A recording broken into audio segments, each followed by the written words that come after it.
You belong on every ground your feet grace, so don't ever feel out of place. Take up space and belong. This earth is your birthplace.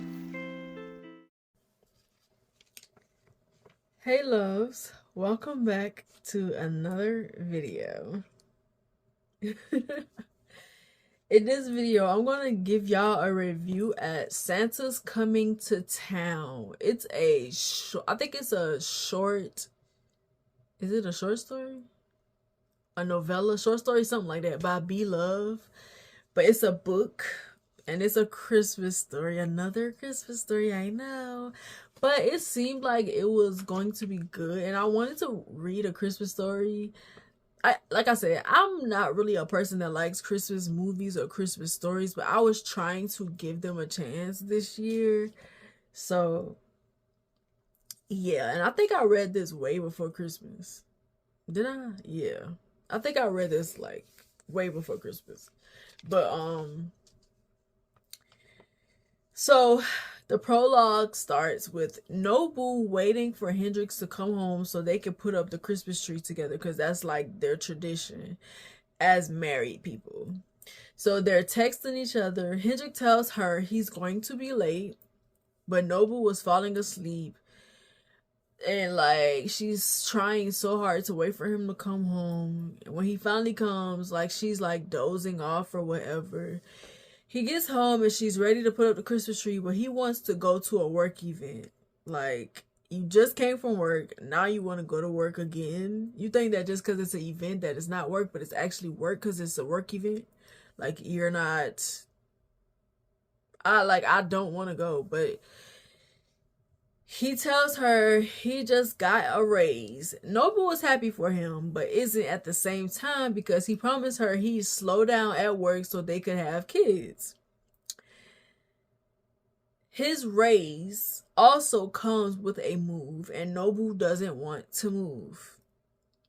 He wants to wait longer for kids so he'll have the freedom to live as he pleases, but she wants to start a family. Nobu asks, like, what are she? It's like she gets to a point where she's like, "What are we doing, bro? Like, what are we doing? You want one thing, I want another thing. It's not working out. You told me that you wanted this, but now you're saying you want this. I'm not changing my mind about what I want. I already told you that I wanted to start having kids." So Hendrix explains that he thinks they're in different pages. So they decide to go their separate ways. He's like, I just don't feel like we're on the same page no more. And she like, well, we might as well break up. And he's like, I knew you was gonna say that. I don't want to do that, but at the same time, I want to do what I want to do. You want to do what you want to do. I want you to be happy. You want me to be happy. We love each other. So, you right. We gotta break up. So, they don't really want to break up, but it's like, we on different pages, so we might as well, like, ain't no need to stay together, like, we not on the same page no more. So they both decide that it's the best decision for them. It's crazy how easy they made that. That's literally how it should be in relationships. A lot of time, people stay in prolonged relationships when they should end it in certain stages, and you never know, you may find your way back to that person, but because y'all be so afraid to be alone, or like y'all don't want to be without that person, or you feel like your time with them is right now, excuse me, it's like, we gotta be together, I gotta stick this out, and like you mess up the whole relationship because of it. If things actually ended, this was the easiest breakup that I have ever. This is the type of breakups that I be wanting, but I never get that. I always get people who want to stay in a relationship too long. Like, I literally would be able to do this easy, but I always get people that be wanting to stay in a relationship, and a lot of times it's because they don't want me to find somebody else. It's like, I don't want to give you up, because then you might find somebody else and I might not be, then I might not be able to have you. Okay, and I'm not yours to have. Like, that mindset is crazy. Only if breakups was this easy, but they're not. And they were married and they broke up so easily. But in the chapters, 3 years later, Noble's still dreading putting up that freaking Christmas tree because it is now associated with her marriage ending. So she's dreading it. Like, she wants to do it, but she like, I really don't, because this reminds me of my ex.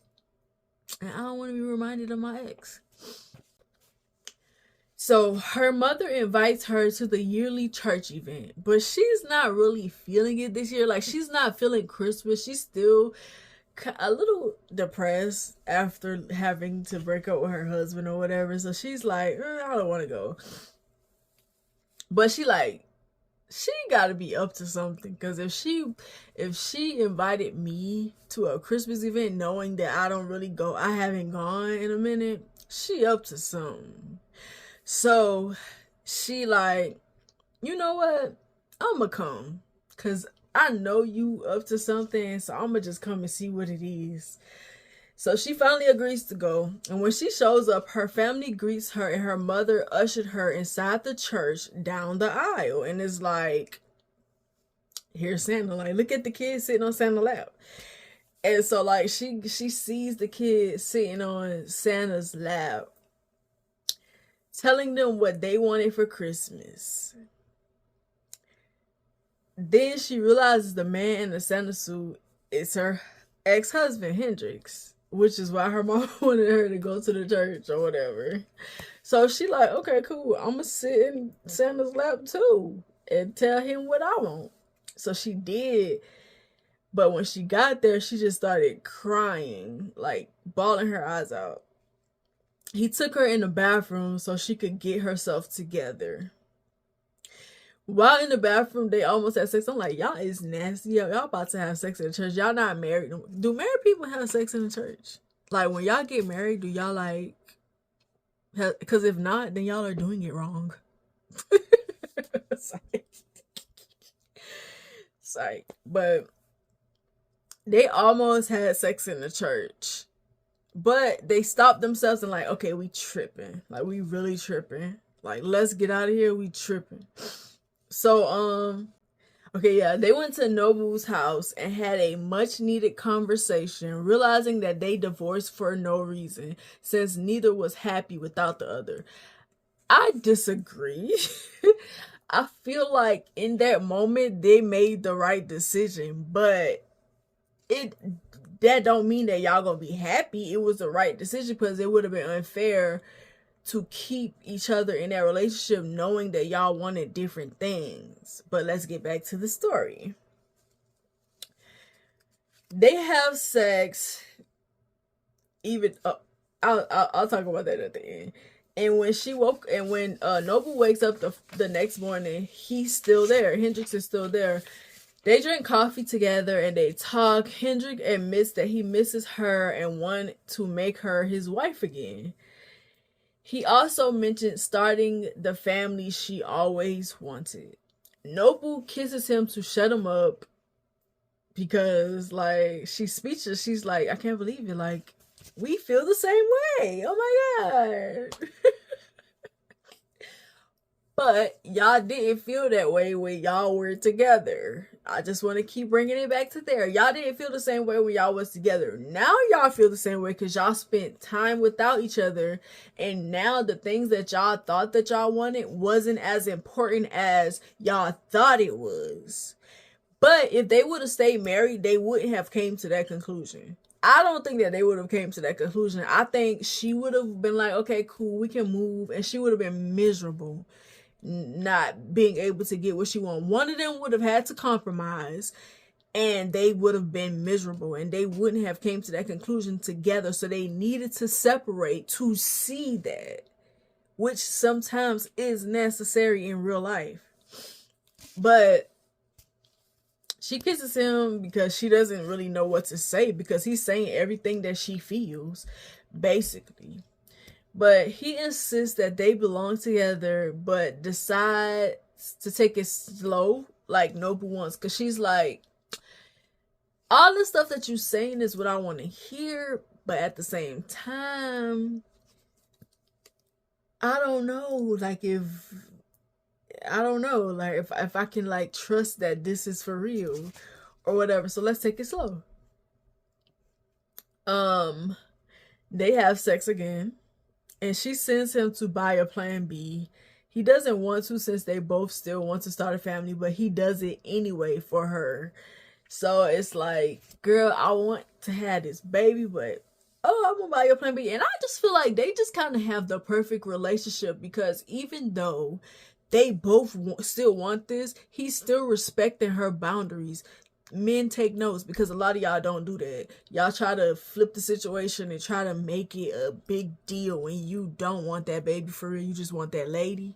And you think that having that baby is gonna get you that lady, and it don't get you really what you want. It gets you that lady, but she ain't the lady that you think you want. But he still respected her boundaries, and he went and got that plan B. He doesn't want to though, but he still does it. So they go on a date, and they keep having sex, but we never get to see the sex. And like the name of the book is Santa Claus is Coming, Cummin, but she never writes about the sex. They just, you know how in movies they'll the couple will start kissing, then it'll fade to the next scene. That's how this book was, and I was like, okay. I kept reading because I'm like, okay, maybe this first couple of times they not gonna have sex, but she gonna finally do a sex scene. Let me keep going. She opens up to him and tells him how she felt after splitting with him, because she didn't really get to say how she felt the first time because she was speechless by all of the things that he said. But she decided she'd take a chance to see where things could go with them if they started fresh. See, he came back and he wanted to immediately be married again, but they're not married. So she like, no, let's date. Like, I need to see that this is really what you want, and you're not telling me everything that I want to hear to get me back. I need to see proof that this is the man that you are now and this is what you want now. Otherwise, we ain't gonna be together. And I think that's smart because I feel like a lot of women, you hear this man telling you everything that you want to hear and you'll get back with him. Be like Nobu and make the nigga wait. He needs to prove that that's what he wants. So they just, they go to a dinner with Hendrix's parents. He's embarrassed at his parents for planning their wedding while they're at dinner. Like, everybody is like happy that they're back dating or they're back together. So they're like, okay, y'all get married, right? And they like start like planning to marry the wedding and stuff like that. So he apologizes to Nobu, and she like, it's cool. You know, I'm not about to marry you, but it's cool. I ain't no big deal. But they just decide that they're going to spend all the time they can together before Hendrix is due to go to Austin, because he still has to go back for work, and he still is deciding to go there. So Noble was smart to make him wait. But while spending time together, they figure out how to correct the mistakes they made in their relationship the first time. Noble remembered how hard it was for their marriage to work in the past because her love language was gifts and Hendrix was acts of service. So like they had different love languages. And I feel like for her, it was hard for her to do like the acts of service things or whatever, because her job was to clean. So like she would do stuff, and I ain't gonna say acts of service is like her cleaning and cooking, because that's not all it is. Sometimes acts of service is doing something specifically for them, not necessarily for the house, but for them, like massaging them, like okay, if they come to you with an idea for something, like you helping them get started on that idea, stuff like that, stuff that's going to benefit them specifically, but not like the household or the marriage, but just them specifically. But okay, he insists in moving in with Noble until it's time for him to go to Austin, since Noble referred to her house as home for him. But she like, no, like we shouldn't do that. But they settle into a comfortable routine, like while she's working and he's working and stuff. Like they make time for each other. They settle into a routine where it's like they're together but they're not. So while at the bar, a woman flirts with Hendrix, and Noble is bothered by it because she felt possessive of him since they aren't in a committed relationship. So she is feeling the problems that comes with not committing to him. So he's single since you're saying that y'all are not together. So other women talking to him is no big deal because he's single. So you can't really get mad, but she gets in her feelings and it makes her feel like, dang, should I get in a relationship with him so he won't be able to do that? And I feel like, no, you shouldn't. Also, you should not feel a certain type of way because he's single, because you're the reason why he's single. So, but also don't get in a relationship with him just because you feel like you need to. So because of that, she ends up admitting to him how she's afraid of having another failed relationship with him. That's why she's not rushing to get back in a relationship with him, because she's afraid of it failing again.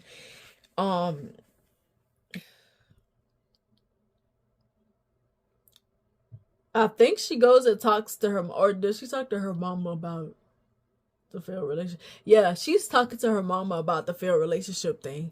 See, this is why when I take notes, it be piece by piece so I can remember everything, because if I paraphrase it, I ain't gonna remember, not gonna lie. But she talks to her mom about her fears of having another failed relationship with him, and her mom tells her that that's understandable because you had one already. It's understandable. It's cool. Don't be hard on yourself about it. So she's finally able to tell Hendrix she wants him back. And he's happy to hear it. Like, oh my God, I can't believe it. Like, we getting back together, pretty much. So he ends up proposing to her. Okay. So he ends up proposing to her in the church at his last night playing Santa Claus for the children. Then he quits his job because his boss wanted him to go to Denver on Christmas to secure a client. And he like, no, I'm not going to Denver. Like, it's Christmas. Like, what is wrong with you? I'm spending time with my family and possibly trying to get my wife back, and you tripping. I'm not going to do that. But they end up celebrating Christmas with their families or whatever. So he doesn't regret his decision to stay and celebrate Christmas because he gets to celebrate with her. So it ends with them celebrating Christmas with his family.